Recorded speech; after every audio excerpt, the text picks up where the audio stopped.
আপনারা দেখতে পাচ্ছেন আমাকে। আমি এখন দেখাবো মামুনুল হক সাহেবের নির্বাচনী প্রচারণা চলতেছে। এটি হচ্ছে নবোদয়।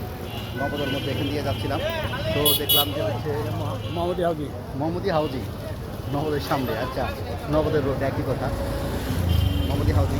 এখানে হচ্ছে প্রচারণা চলছে, আপনাদেরকে দেখাচ্ছি। এই যে বুথগুলা, গাড়ি আসতেছে, ওয়েট। ইনশাল্লাহ আপনারা মোহাম্মদপুর এলাকায় যারা আছেন তারা অবশ্যই মামুনুল হক সাহেবকে ভোট দিবেন। উনি হচ্ছেন, আমরা অনেক ভাগ্যবান যে এমন একজন আল্লামা মামুনুল হক। 12 তারিখে সবাই ভোট দিবেন রিকশায়।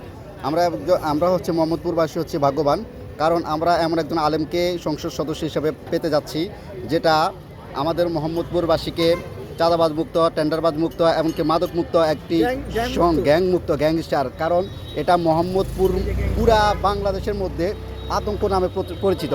যেখানে যাই যদি বলি মোহাম্মদপুর, ভয় আমাকে আগে স্যালুট দেয়। কিন্তু ভাই আমি ওইসব কাজে নাই, তারপরে মোহাম্মদপুর এমন একটা ট্রেন্ডিংয়ে চলে গেছে, নাম শুনলেই ভয়ে আতঙ্ক থাকে। আসলে অবশ্যই আমরা যারা মোহাম্মদপুর বসবাস করে তারা আমরা নিজেরাও আতঙ্কে থাকি, কখন কোন জায়গা দিয়ে খুর পড়ে দেয়, কখন কোন জায়গা দিয়ে পিস্তল ঠেকিয়ে নিয়ে যায়। যাই হোক, এমন একজন যদি সংসদ সদস্য হিসেবে পাই, যার দুনিয়াবি এলেম আছে, পরকালের এলেম আছে, এমন একজন যদি সংসদ সদস্য হিসেবে পাই, আমরা অবশ্যই এই যত ধরনের সমস্যা আছে সব সমস্যা থেকে আমরা মুক্ত হতে পারবো ইনশাল্লাহ। আমাদের কথা শুনবেন, এমনকি আমাদের জন্য চিন্তা করবেন। এমনকি মোহাম্মদপুর একটা মোহাম্মদ যে একটা সুন্দর নাম, তার পরিচয় এই মোহাম্মদপুরের মাধ্যমে ফুটে আসবে। সকলে আমরা তাকে সহযোগিতা করব। রিকশা মার্কায় উনি আবার দাঁড়িয়েছে, আমরা অবশ্যই ওনাকে সাপোর্ট করব আর চাঁদাবাজকে না করব। আর অবশ্যই ওনার কাছে আমার আকুল আবেদন, যাতে ফ্যাসিস্টের শুধু ফাঁসির হুকুম হলেই হবে না, এটা কার্যকর চাই।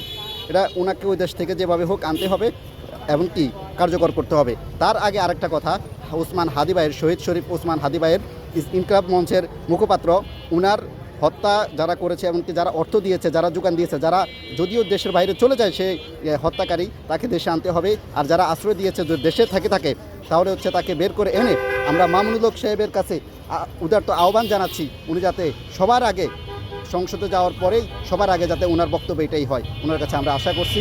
তো সকলে ওনাকে ভোট দিয়ে জয়যুক্ত করবেন। ইনকিলাব জিন্দাবাদ, মামুনুল হক জিন্দাবাদ। আসসালামু আলাইকুম রহমতুল্লাহ।